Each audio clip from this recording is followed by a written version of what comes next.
هل ظهور الاهلي بالشكل ده نتيجه دوافع ومصالحه للجمهور بسبب الفتره اللي فاتت؟ هل الاهلي كسب بالنتيجه الكبيره دي نتيجه التوظيف الصحيح لمراكز اللعيبه؟ هل تغييرات الزمالك وتوظيف اللعيبه اللي عملها كابتن معتمد جمال كانت صح؟ ايه الاسباب اللي تخلي الاهلي يفوق بالشكل ده بقاله 33 مباراه من سيء لاسوأ؟ خليك معايا لنهايه الفيديو وهنجاوب على كل الاسئله دي. اهلا بكم. مباراه بعنوان الاهلي في اسوأ فتره له يكتسح الزمالك المتصدر. مباريات الاهلي والزمالك ملهاش دعوه بمين كان افضل من مين قبل المباراه دي ملهاش كتالوج. محدش كان متخيل ان الاهلي كان هيفوق على الزمالك، خصوصا بعد المستوى السيء اللي الاهلي بيقدمه طول الموسم. نروح بقى لتفاصيل الكوره جوه الملعب فنيا وتكتيكيا. الاهلي النهارده كان افضل رغم انه لسه بيلعب من غير مدير فني. مش متاكد ان يستروب هو اللي عامل الخطه ولا التشكيل بتاع النهارده، لاني شفت ادوار ومراكز صح للعيبه الاهلي في الملعب. بن شرقي مش مهاجم صريح، لكن لما راح ناحيه الشمال سجل هدف، ولما لعب مهاجم سجل هدف. طب ما كان يتوظف من زمان كده. حسين الشحات ما عملش حاجات كتير، بس جات له كوره عملها زي كرة الشوارع وبهدوء. طاهر وبيكهام كان ليهم ادوار مختلفه هنتكلم عنها بعدين. الاهلي كان بيضغط بطول الملعب على فترات من المباراه، مش طول الوقت. نتج عن الضغط ده هدفين. الهدف الاول بغلطه حسام عبد المجيد في توجيه كرة غلط راحت لطاهر، لعبها عرضيه حطها بن شرقي براسه. والتاني نتيجه الضغط حسام عبد المجيد طلع بالكرة غلط، راحت لبن شرقي شالها للشحات اللي حطها بتميز، حاجه بيرفكتو. الاهلي كان قافل نص الملعب في حاله الضغط العالي بطاهر والشحات وبن شرقي وتريزيجيه، ووراهم مروان وامام، واحيانا كان بيزيد معاهم بيكهام.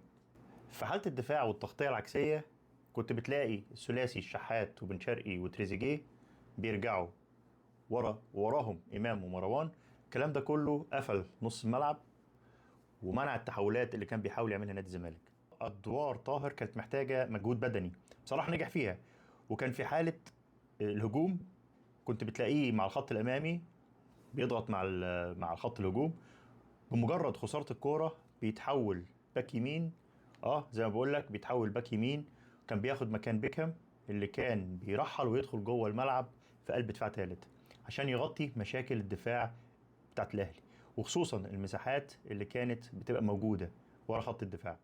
الاغرب هو كان دور بيكهام هو بيلعب اساسي باك يمين، كان بيدخل زي ما قلت فجوه قلب دفاع ثالث، بيبقى قلب دفاع ثالث وقت لما بيبقى فيه هجمات على الاهلي، وكان بيتحول لنص الملعب لما كانت الكوره بتبقى مع الاهلي.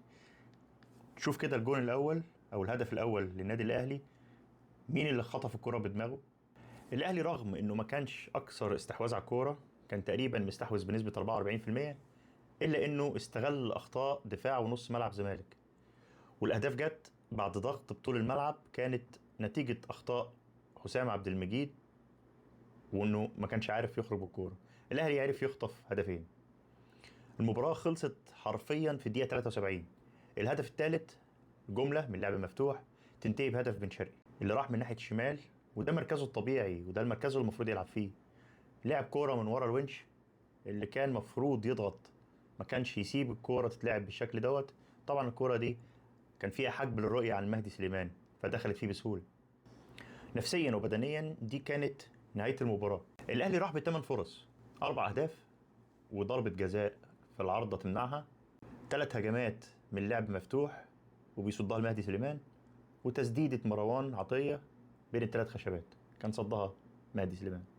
هروح لمصطفى شوبير لان ضربه جزاء الزمالك لو كانت دخلت كانت غيرت شويه من خط سير المباراه، كانت النتيجه هتبقى 2-1، والكلام ده كله حصل في الدقيقه 51. من الحاجات اللي محتاجه تصحيح وبقت مسلمات ان تريزيجيه ما ينفعش يكون اول خيارات تسديد ضربات الجزاء. تاني حاجه مرعي لسه عنده اخطاء ساذجه جدا وتحركات متاخره وعدم تغطيه وما بيضغطش وعدم احساس بالمكان. شوف كده بازيرا هرب منه في واحده وعمل معاه فاول من مكان خطر جدا. مين بقى اللي بيوجهه في الملعب؟ بن شرقي ده على فكره لاعب كبير جدا.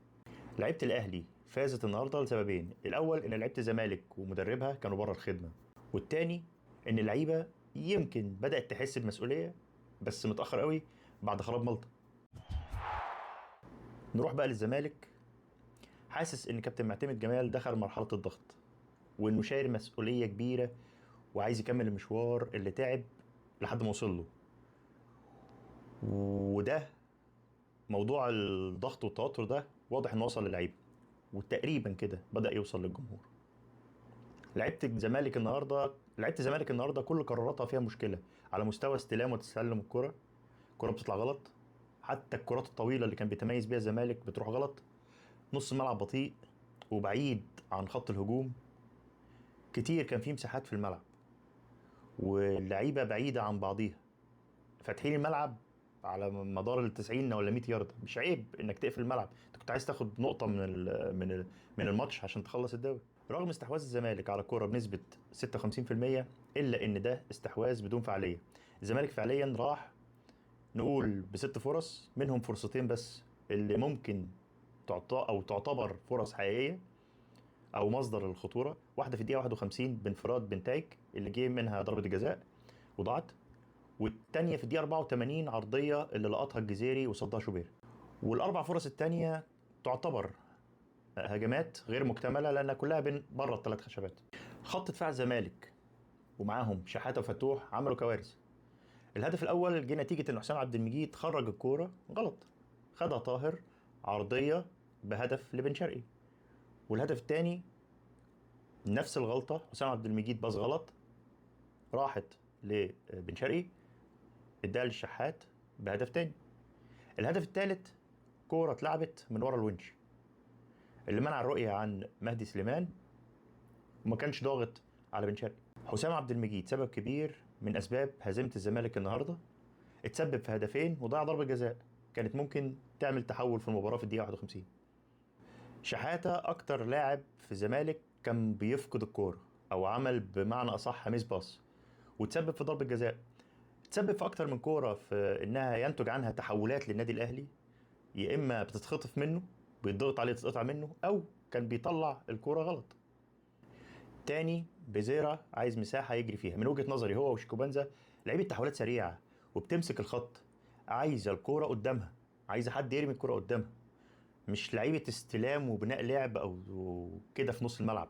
في الدقيقه 70 خرج عبد الله السعيد، وقفت المكنه. تغيير غريب اثر على شكل الفرقه والمحاوله للعوده للمباراه. وده ياخدنا للتغييرات. كابتن معتمد جمال كان غير موفق في ثلاث حاجات النهارده. لعب 25 دقيقة بازيرا ناحية الشمال وعدي ناحية اليمين، وده انا مش فاهمه لحد دلوقتي. خرج عبد الله السعيد ونزل ادم كايد. انا شفت ادم كايد بيمسك الكورة مرة او مرتين تقريبا. ساب شحاتة في الملعب. الشوط الثاني كان المفروض ينزل بمحمد السيد من بدري لان شحاتة كان واضح انه بره الخدمة. بالمناسبة كل التغييرات ولعيبه الزمالك اللي نزلت ملهاش اي تاثير وما عملتش اي اضافه، يمكن بس الجزيري الوحيد اللي كان بيحاول. نتيجه النهارده مستحقه، والاهلي كان افضل باستغلال الفرص وتسجيل هدف بدري. والمستفيد من نتيجه المباراه النهارده له الزمالك ولا هو الاهلي، هو نادي بيراميدز. تخيل كده لو الاهلي كان كسب بيراميدز، وده طبعا من حروف الشعلة في الجو، كان زمان موقف الدوري هيبقى عامل ازاي؟ تخيلت؟ شفت التفاصيل، شفت النفس الطويل، شفت الجديه هي اللي بتجيب الدوري ازاي. اللي حصل ان الاهلي كسب الزمالك والزمالك كسب بيراميدز وبيراميدز كسب الاهلي، محدش فاهم حاجه، وموسم محير جدا جدا.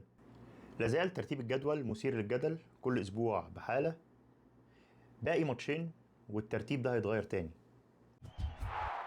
ده كان تحليل مباراه اليوم. لو عجبك التحليل رجاء لايك وشير واستناني في تحليل جديد ان شاء الله.